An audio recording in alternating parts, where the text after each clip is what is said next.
Mabuhay ang kabataan! Ang tao! Ang bayan! Ngayon ay lumalaban! Grabe na ang korupsyon sa ating bansa. Dati, nasa ilalim ng lamesa ang pera. Ngayon, nasa ibabaw na! Lantana na! Mga kasama, ang korupsyon sa ating bansa, lalo na sa Flood Control Project, ay parang puno ng kahoy. Mula talbos hanggang ugat.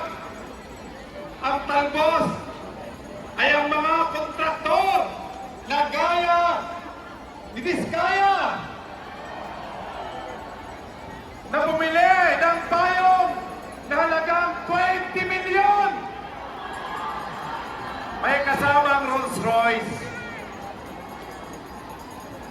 Ang sumasara ay mga DPWH, Kongreso at Senado at iba pang opisyal ng gobyerno. Pero may dalawang malaking sanga ang nakawan sa Flood Control Project. Ang isang sanga ay ang BICAM at ang powerful small group na nag-insert ng 289 billion sa DPWH. Kasama ang 142 billion na in-insert nino. In-insert ni Chief Escudero. At ang bilyon komisyon ni Martin Romualdez. 13 billion ang in-insert ni Santiago. At meron pang isang nagulong sa akin na hindi nyo alam. 12 billion ang ginawang pabaon kay Grace Poe. Ano ang gagawin natin sa mga kurakot?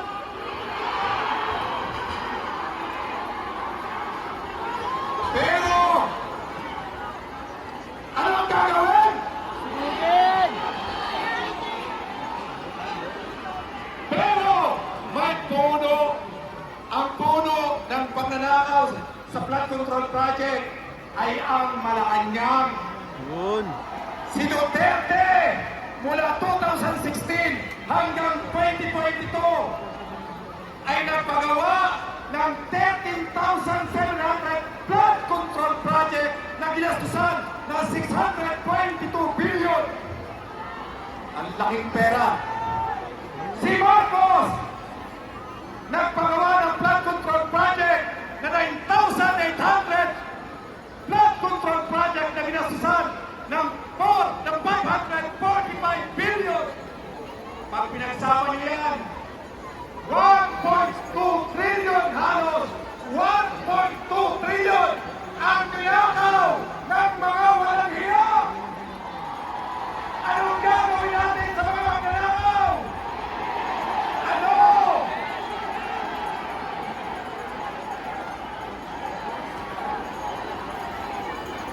Dapat putulin ang puno. Pero dapat silang makulong. Tama, dapat makulong. Pero huwag na natin palalabasin. Dahil pag nakalabas, nagiging senador. Kilala niyo yun? Mga kasama, bilang panghuli ng puno ng korupsyon. Korupsyon ha, ng flood control. Ang puno ng korupsyon, flood control, ay mayroong ugat. At ang ugat ng korupsyon, naging sistema na sa ating bansa, ay ang sistema ng ating politika. Ang sistema ng political dynasty. Si Marcos, dynasty. Si Duterte, dynasty. Ang Senado, 80% dynasty. Ang Kongreso, 70% dynasty. Ang mga gobernador, 89% dynasty.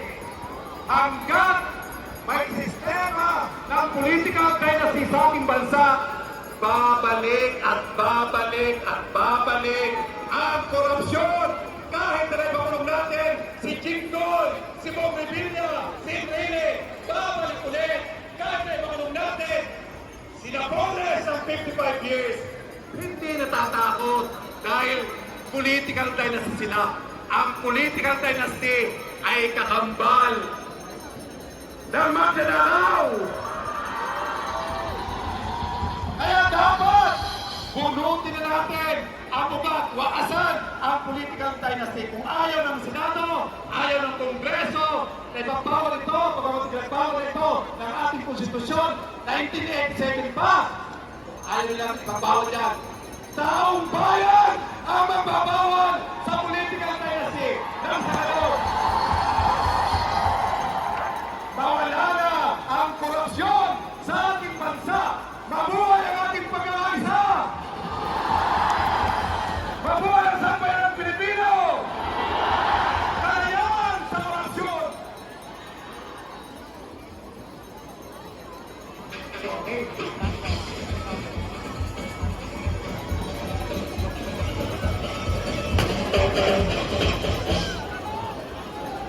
Mula po sa Bunjok, sabi ni Sara Duterte, naawa daw si Rodrigo Duterte sa mga nangyayaring blood control.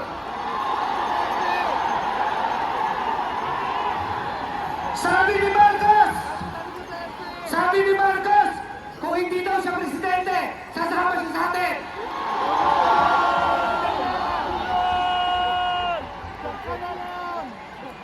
Pwede ba request para kay Rodrigo Duterte? Ito ang sagot natin.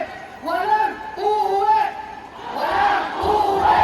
Walang uuwi! Walang uuwi! Maraming salamat.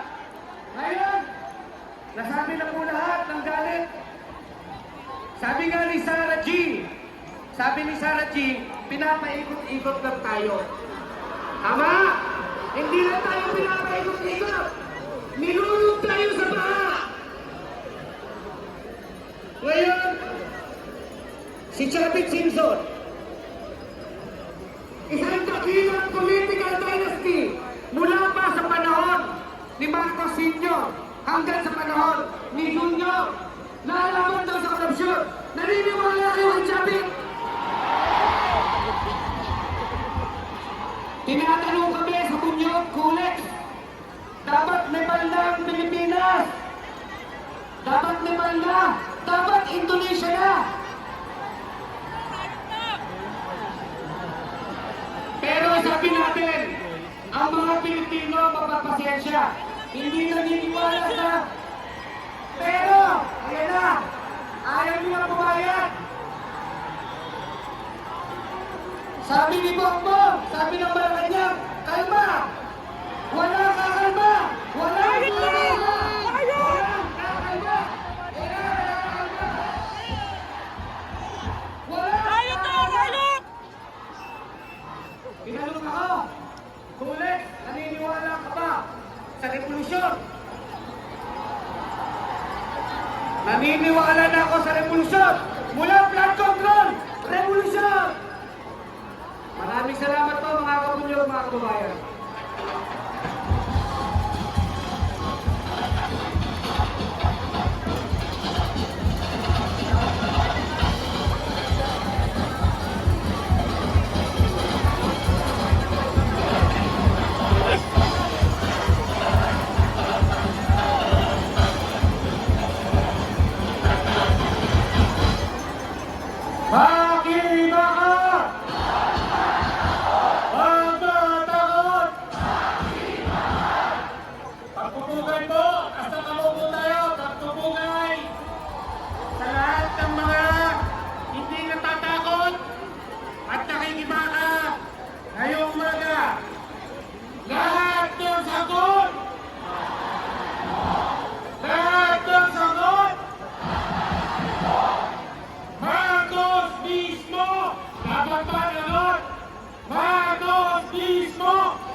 Sabi niya, kundi raw sa presidente, sasama raw siya dito.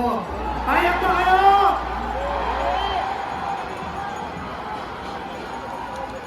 Dapat managot. Bakit dapat managot? Sa kasaysayan ng Pilipinas, ang pinakamalaking pork barrel po ay ang pork barrel ni Pangulong Ferdinand Marcos Jr. Umaabot sa mahigit 1 trilyong piso.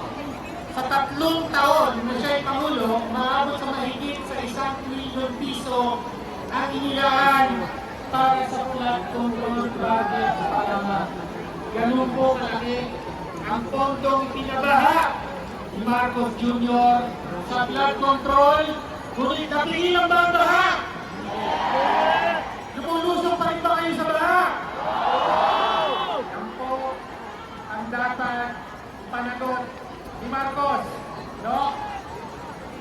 Ang pinakamalaking mga insertion, tama po yun, napakalaki ng insertion ng Senado, napakalaki ng insertion ng Kongreso, pati PWH budget. Pero kanino ba ang budget na ito? Sino ang may hawak at may control at gumagastos sa budget? Walang iba, kundi si Marcos mismo. No? Kaya po, narinig nyo ba ang latest na balita? Kamakailan lang, lumabas ang balita. No? Galing mismo sa sinumpaang dokumento na sinabit ni Marcos sa Comelec nung siya ay tumakbo at naging presidente ng 2022. Sinumpaan niya na tumanggap siya ng 21 milyong piso mula sa mga kontraktor. No? Pwede ba yun? Bawal po yun! At ano po nangyari sa 2 kontraktor na ito nang maupo na siya sa Malacanang? No? Tumanggap po ng impact 3 bilyong piso po ng mga kontrata mula sa DPWH at iba pang ahensya ng gobyerno. Kaya tuwang-tuwa po sila sa alaga nila sa Malacanang. Kaya bawal po ito sa batas. Bawal tumanggap ang sino bang kandidato ng kontribusyon sa kampanya sa panahon ng eleksyon. No? Alam niyo ba kung anong palusa sa mga kandidato tumatanggap o tumanggap ng donasyon mula sa kontrakto ng eleksyon? Alam niyo ba ang palusa? Disqualification, pagkatanggal sa pwesto, at kulong. Oh. Kaya, sino po ang tumanggap ng 21 milyon na donasyon mula sa mga kontraktor? Si Marcos mismo. Sino po tumanggap ng donasyon? Si Marcos mismo. Sino ang dapat ma-disqualify sa posisyon bilang presidente ng Pilipinas? Sino ang dapat ma-disqualify? Sino ang dapat ma-disqualify? Lahat ng sagot? Lahat ng sagot? Si Marcos mismo! Si Marcos mismo! Buhay po sa inyong lahat.